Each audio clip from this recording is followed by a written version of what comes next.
People who make the rules know when to buy and sell.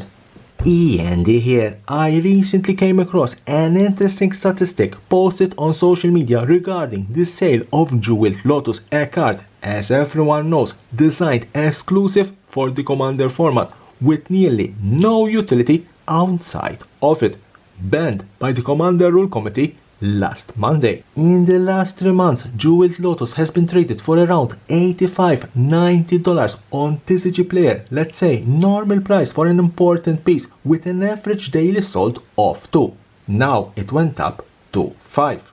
Between September 18th and September 20th, a couple of days prior the ban announcement, an above average 117 to be precisely number of copies were sold. Average price $75, a bargain to whom didn't know what was coming.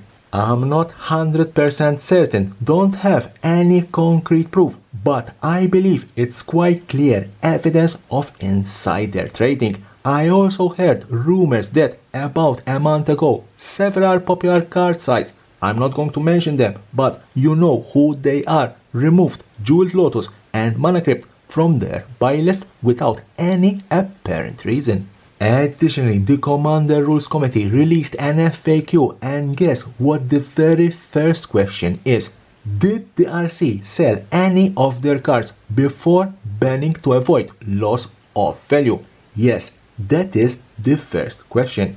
Their answer: no, there is no way to prove it short of putting our collections in escrow. But the RC has zero tolerance policy for abusing knowledge of pending or potential changes. Their response essentially states there is no way to prove it, but suggesting they could. I'm almost certain that some individuals profited before the ban was announced. It's human nature to avoid difficult situations, and if you invested hundreds if not thousands of dollars for expensive game pieces like Mana Crypt and Jeweled Lotus, you invested time, effort and care in the game and the Commander format. Simply saying no with a weak excuse is hardly acceptable.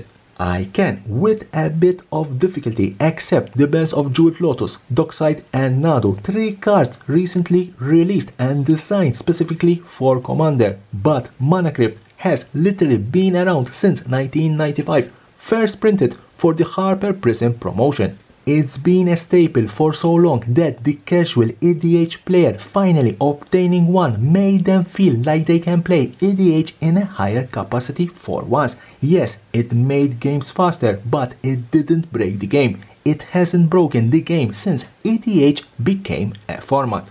Honestly, I am relieved they acknowledge it wasn't fair for the community, and I appreciate that individuals like Josh Lequay took responsibility and chose to resign. This also suggests that the decision may not have been unanimous.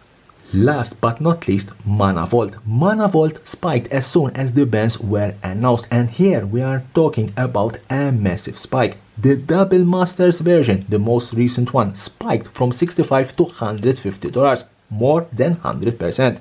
It would be interesting to have some sales figures of Mana Vault before the ban to understand if who knew bought the card to resell it for a profit. To conclude, this is a huge mess that could have been easily avoided. It's unfair to those who have invested a lot of their hard-earned money in the game they love. Leave me a comment below. Do you suspect inside trading? And as always, subscribe for my channel for more and more interesting videos about Magic the Gathering and the collectible world. I'm out.